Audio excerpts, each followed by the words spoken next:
बच्चों, हम अनुच्छेद लेखन में ही हमने 4 अनुच्छेद पहले कर लिए और 5वां अनुच्छेद कर रहे हैं कि मेरा अभिन्न मित्र। तो मेरा भी एक अच्छा मित्र है, इसके आगे लिखेंगे हम, उसका नाम अमित है। उसका नाम अमित है।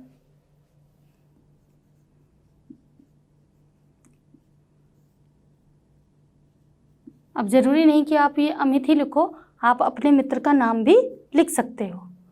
उसके पिता एक इंजीनियर हैं और उसके पिता जो हैं आप उनका लिख सकते हो कि वो क्या करते हैं। उसके पिता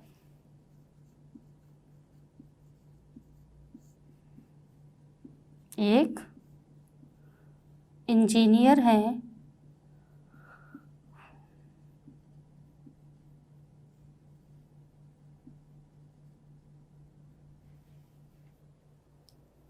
उसकी माताजी एक विद्यालय में अध्यापिका हैं और उसकी माताजी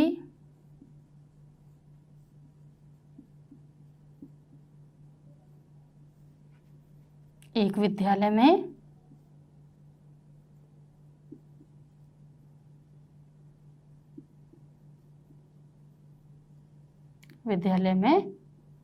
अध्यापिका हैं।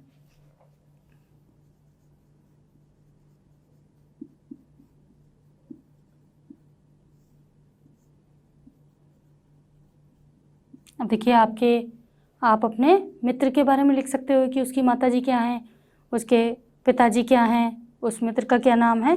आप अपने मित्र को लेकर उसके बारे में लिख सकते हो। उसकी आयु 16 वर्ष है। उसकी आयु 16 वर्ष है।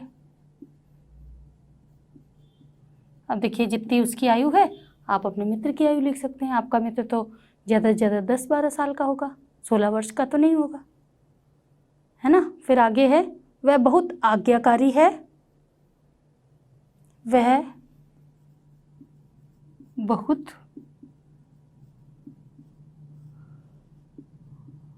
आज्ञाकारी है। वह कभी नाराज नहीं होता। नाराज नहीं होता है।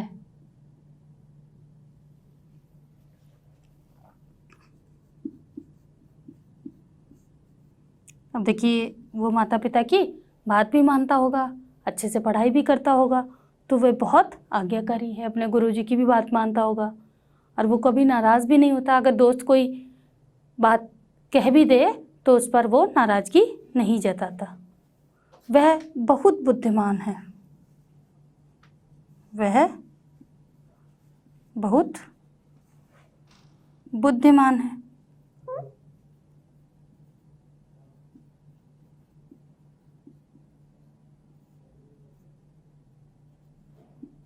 अब वो बहुत ही जो है वो बुद्धिमान है, होशियार भी है।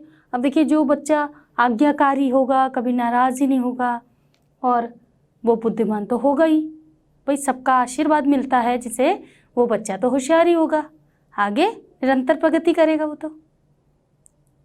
वह कक्षा में सदैव प्रथम आता है। वह कक्षा में सदैव प्रथम आता है। प्रथम आता है। ठीक है। अब क्योंकि वो बुद्धिमान है तो प्रथम तो आएगा ही। वह कभी भी स्कूल देर से नहीं आता। वह कभी भी स्कूल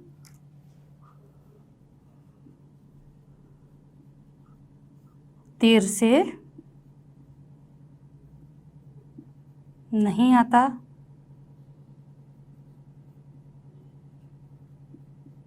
ना ही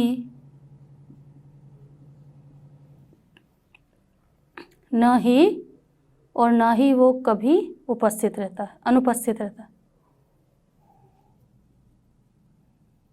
और न ही कभी अनुपस्थित रहता है।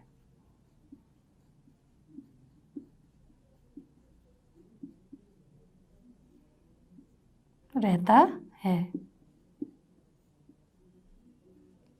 अब देखिए वो कभी, क्योंकि वो स्कूल देर से नहीं आता, उसके अंदर एक अनुशासन की स्थिति भी दिख रही है, क्योंकि वो स्कूल देर से नहीं आता, ना ही कभी छुट्टियां लेता है, तो वो पढ़ाई भी अच्छे से करता होगा। वह बहुत मेहनती है, वह बहुत मेहनती है।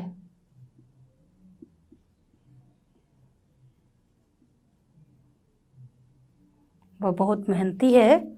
मुझे अपने मित्र पर गर्व है। मुझे अपने मित्र पर गर्व है। ये मित्र के ऊपर अनुच्छेद था। अब देखो मित्र की कितनी अच्छी बातें हैं इस अनुच्छेद में। तो अगर आपका मित्र ऐसा है तो आप उसकी अच्छाइयों के बारे में लिख सकते हो। अब देखते हैं मेरे विद्यालय का पुस्तकालय। अगला अनुच्छेद लिखते हैं। अब देखिए जो पुस्तकालय होता है वो हर विद्यालय में होता है। स्कूल लाइब्रेरी जो होती है वो हर एक विद्यालय में होती है। आपके भी विद्यालय में पुस्तकालय होगा, लाइब्रेरी होगी, तो इसे पुस्तकालय को लाइब्रेरी कहा जाता है। अब मेरे विद्यालय का पुस्तकालय बहुत बड़ा है। मेरे विद्यालय का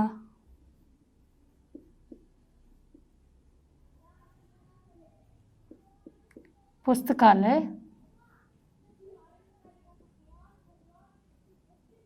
बहुत बड़ा है।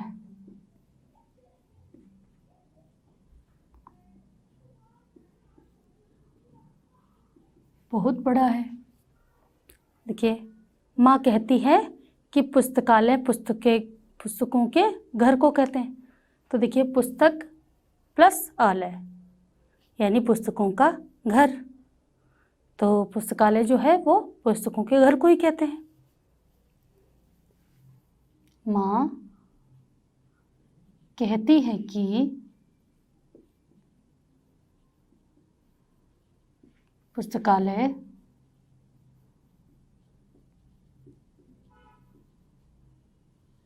पुस्तकों के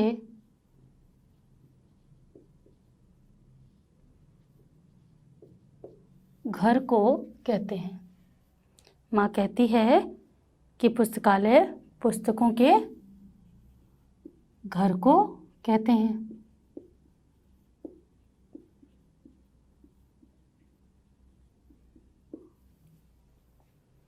अब देखिए वहाँ अनेक पुस्तकें रखी हैं। वहाँ जो है पुस्तकालय में अनेकों पुस्तकें रखी होती हैं।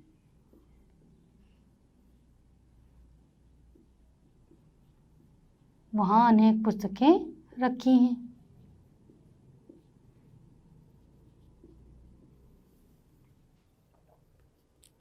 हमारे विद्यालय के पुस्तकालय में कहानियों, पहेलियों, नाटकों और निबंधों की ढेर सारी पुस्तकें हैं। हमारे विद्यालय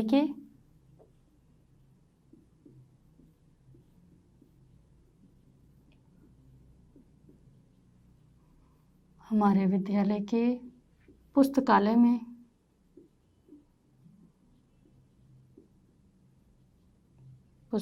में कहानियों,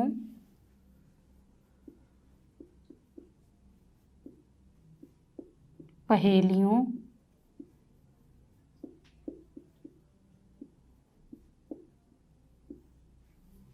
नाटकों और निबंधों की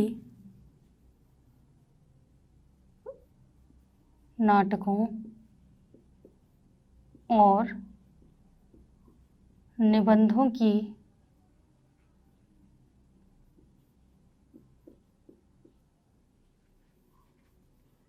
ढेर सारी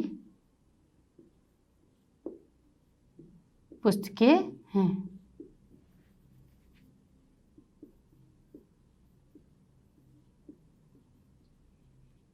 अब देखिए, पुस्तकालय में तो बहुत सारी तरह तरह की पुस्तकें होती हैं। हमें सप्ताह में 2 बार पुस्तकालय जाने का अवसर मिलता है। हमें सप्ताह में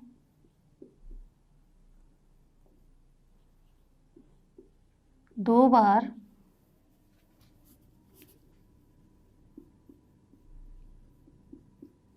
पुस्तकालय जाने का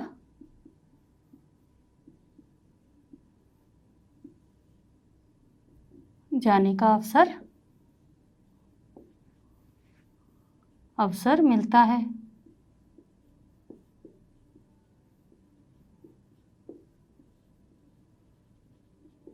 क्योंकि जब हमारा टाइम टेबल होता है, समय सारणी, वो उसी के अनुसार बनाई जाती है कि जिससे बच्चे कहानियाँ भी पढ़ सकें और निबंध भी पढ़ सकें, तमाम कहानियों का, तमाम किताबों से अपने ज्ञान में वृद्धि कर सकें। अब देखिए, जब भी हम वहाँ जाते हैं तो मैं कहानियों की किताबें पढ़ता हूँ। जब भी हम वहाँ जाते हैं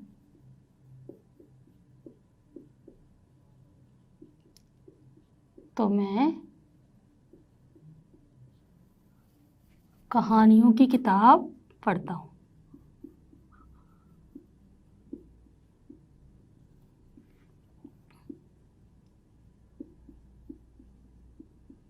कहानियों की किताबें पढ़ता हूँ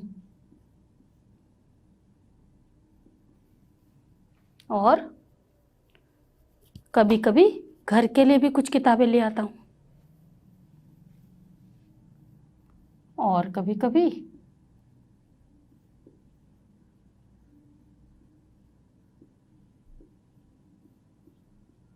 घर के लिए भी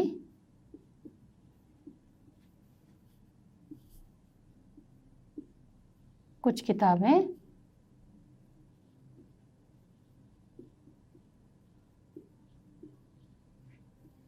ले आता हूँ।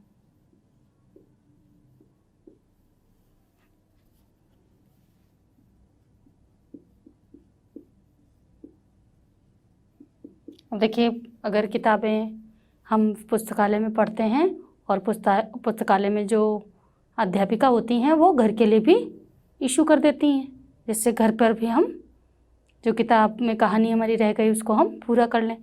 देखिए, किताब कोई सी भी हो, चाहे कहानी हो चाहे निबंध हो, सभी जो किताबें हैं वो हमारे ज्ञान में वृद्धि करती हैं। जो भी ज्ञान है, और कहानियों में बच्चों को बहुत ज़्यादा रुचि भी होती है।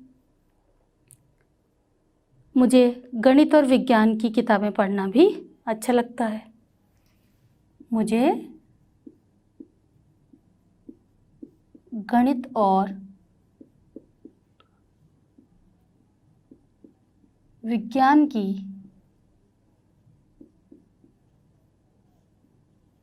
किताबें पढ़ना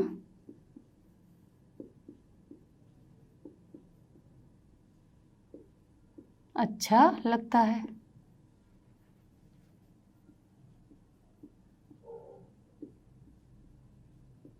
अच्छा लगता है।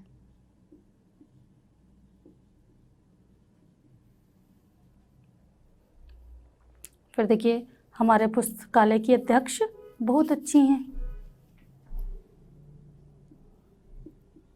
हमारे पुस्तकालय की अध्यक्ष बहुत अच्छी हैं।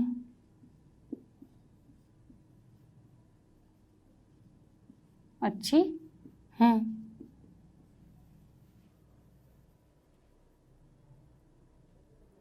वे कभी कभी हमें मज़ेदार किस्से और कहानियाँ, रहस्यमयी कहानियाँ सुनाती हैं।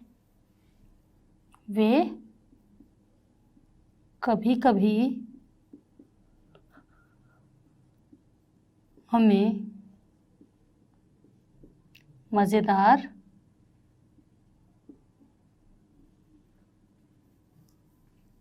किस्से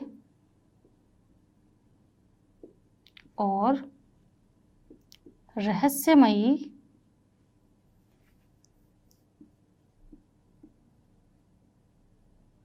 कहानियाँ सुनाती हैं।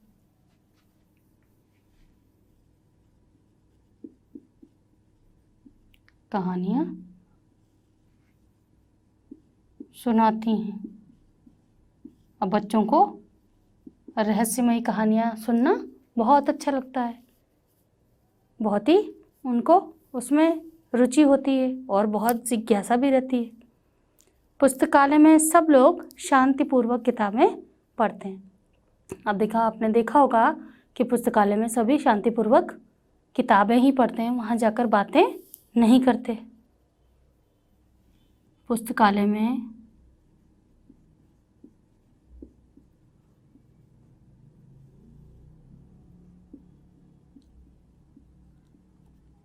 सभी लोग शांतिपूर्वक बैठकर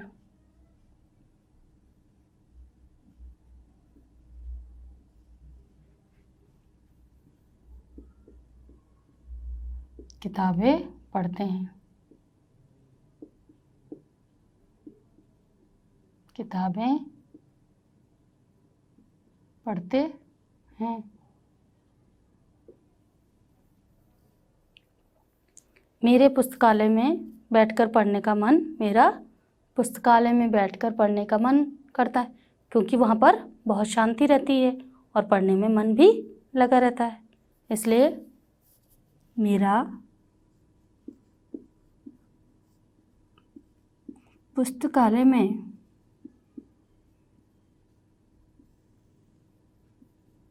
बैठकर पढ़ने का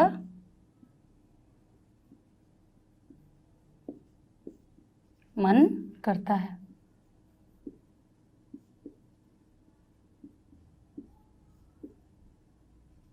अब ये मेरे विद्यालय का पुस्तकालय अनुच्छेद था। तो इसमें देखा आपने कि विद्यालय का जो पुस्तकालय होता है, क्या क्या उसमें सुविधाएं होती हैं और बच्चा कैसे जाकर वहाँ पढ़ता है। उसके विद्यालय में उसके समय सारणी के अनुसार ही उसको 2 हफ्ते में 1 या 2 दिन पुस्तकालय में जाने को भी और मज़ेदार कहानियाँ पढ़ने को मिलती हैं और तरह तरह की विषय से संबंधित किताबें वहाँ उपलब्ध रहती हैं, जिससे बच्चे विषयों का ज्ञान भी अपना बढ़ा सकें। अब अगला हम अनुच्छेद लिखेंगे, उफ परीक्षा के ये कठिन दिन। अगला अनुच्छेद हम लिखेंगे कि उफ परीक्षा के ये कठिन दिन। उफ परीक्षा के ये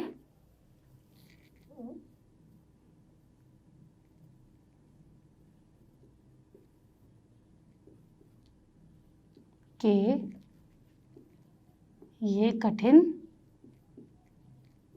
दिन।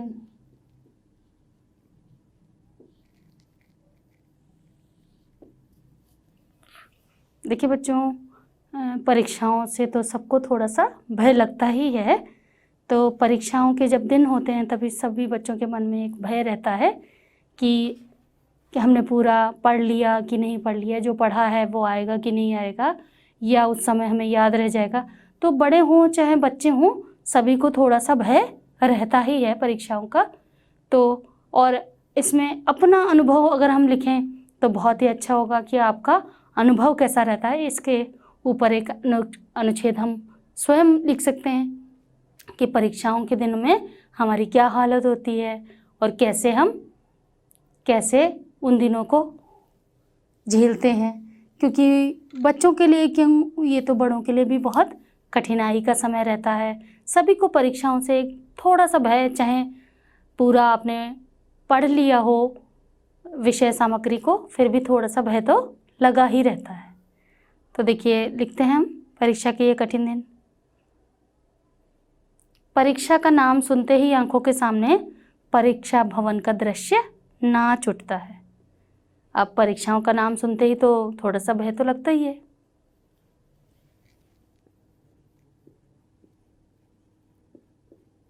परीक्षाओं का नाम सुनते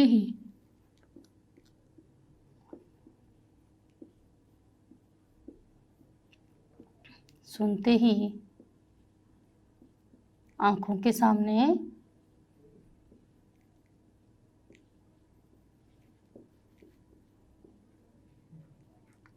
परीक्षा भवन का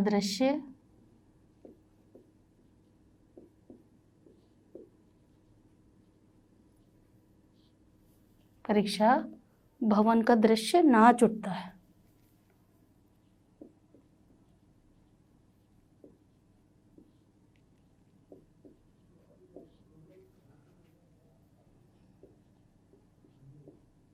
आज उठता है। अब देखिए, इसमें परीक्षा जब पास आने लगती है तब सभी विद्यार्थी मौज मस्ती भूल कर पढ़ाई में जुट जाते हैं। परीक्षा जब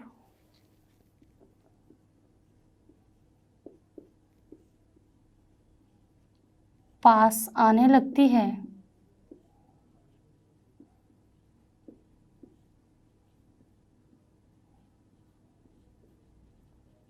तो सभी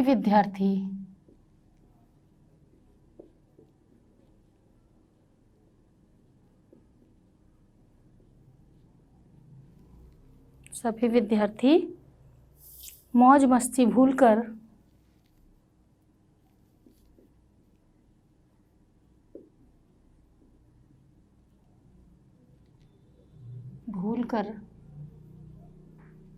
पढ़ाई में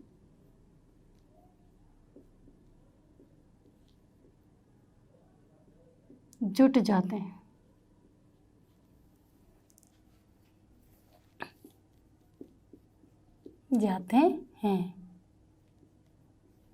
अब देखिए, जैसे ही परीक्षा आती है बच्चे क्या करते हैं, अपनी मौज मस्ती छोड़कर पढ़ाई में जुट जाते हैं।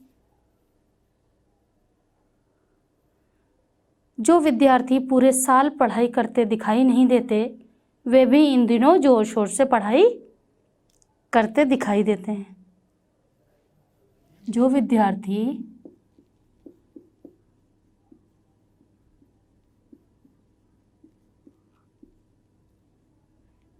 पूरे साल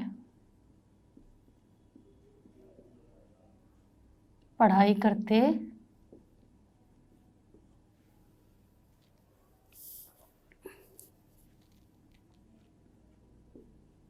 दिखाई नहीं देते,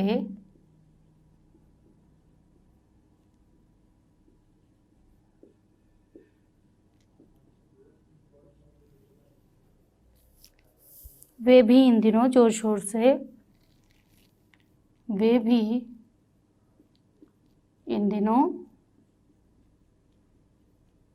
जोर शोर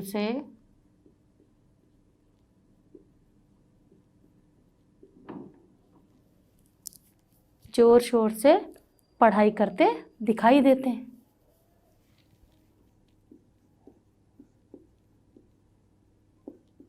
पढ़ाई करते दिखाई देते हैं।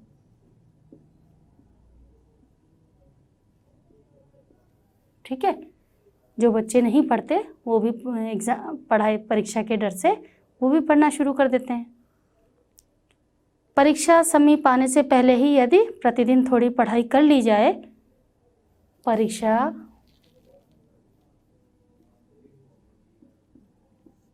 समीप आने से पहले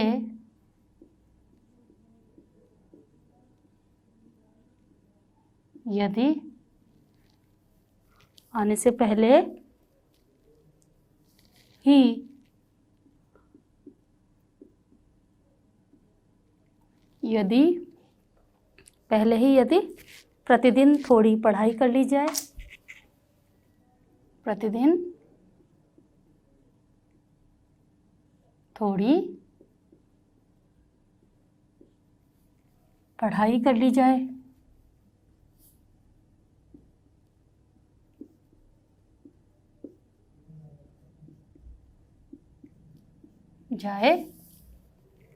तो इतनी कठिनाई अनुभव नहीं होगी, तो इतनी कठिनाई अनुभव नहीं होगी।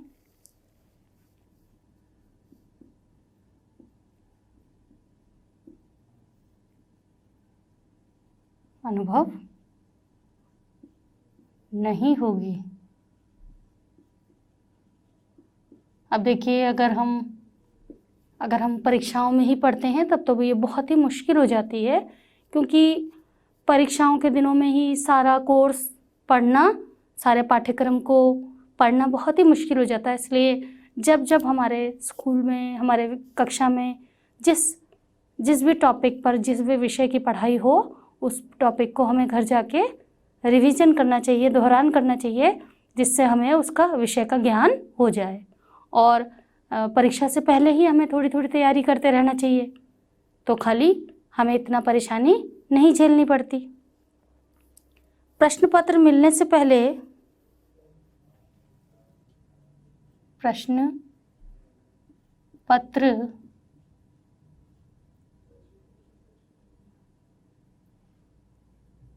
प्रश्न पत्र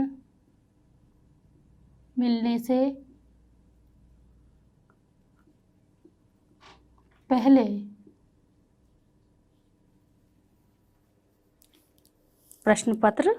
से पहले सभी विद्यार्थियों के मन में अजीब सी घबराहट होती है।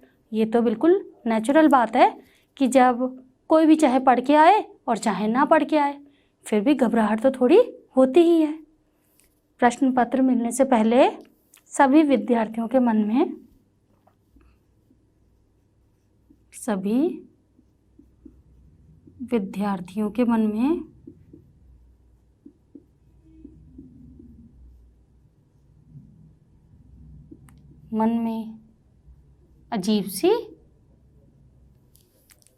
अजीब सी घबराहट होती है।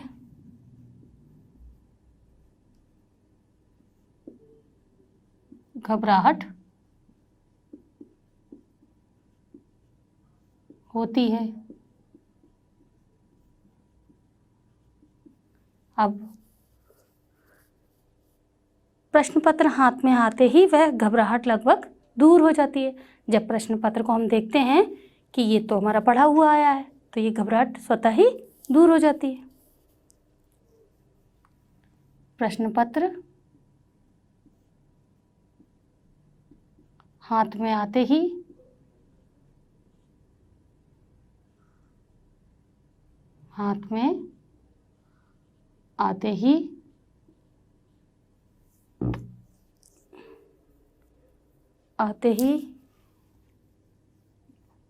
वह घबराहट दूर हो जाती है।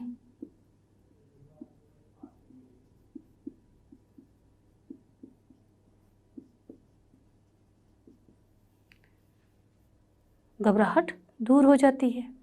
परीक्षा के दिनों में शारीरिक व मानसिक स्वास्थ्य को बनाए रखने के लिए पौष्टिक भोजन व आराम की आवश्यकता अत्यंत आवश्यक होता है। वही, क्योंकि हमारे मन में घबराहट ना रहे, और हमें पौष्टिक भोजन करना चाहिए, क्योंकि देर तक हमें बैठकर पढ़ना होता है, याद करना होता है, लिखना होता है, इसलिए हमें पौष्टिक। देखिए, परीक्षा के दिनों में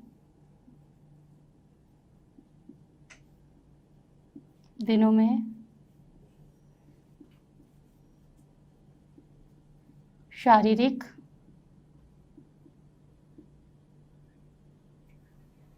व मानसिक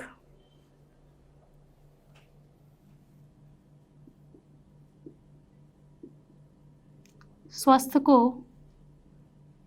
स्वास्थ्य को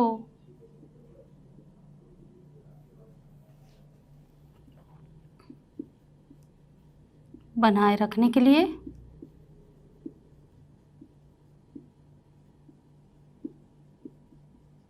हमें पौष्टिक भोजन व आराम भी अत्यंत आवश्यक होता है।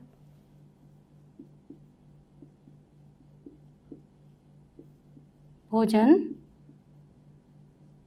व आराम भी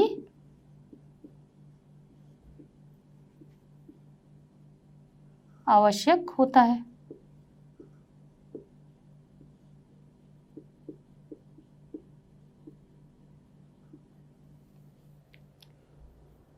अब कुछ भी चाहो है, कुछ भी कहो,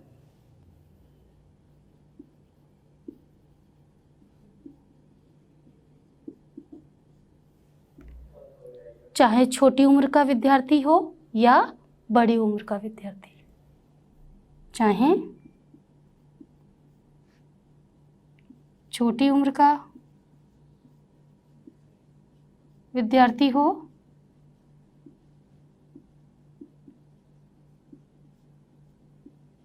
या बड़ी उम्र का,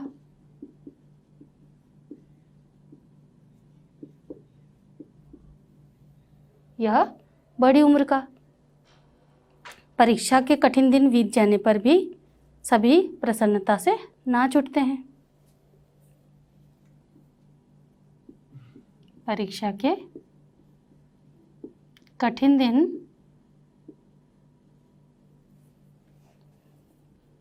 बीत जाने के बाद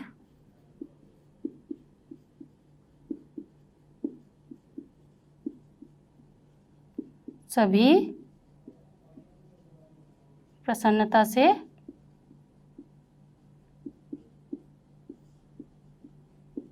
नाच उठते हैं।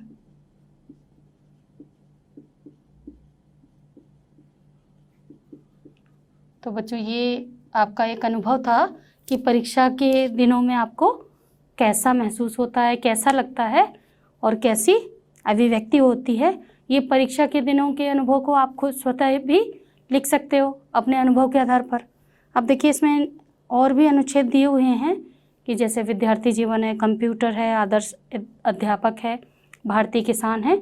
इनके ऊपर आप लिखने का अभ्यास करें। 4-4 लाइन, 6-6 लाइन आप लिखें, जिससे आपको लिखने की का अभ्यास हो जाएगा और आपकी लेखन क्षमता भी विकसित होगी। तो बच्चों, अगला पाठ हम अगले वीडियो में देखेंगे। धन्यवाद।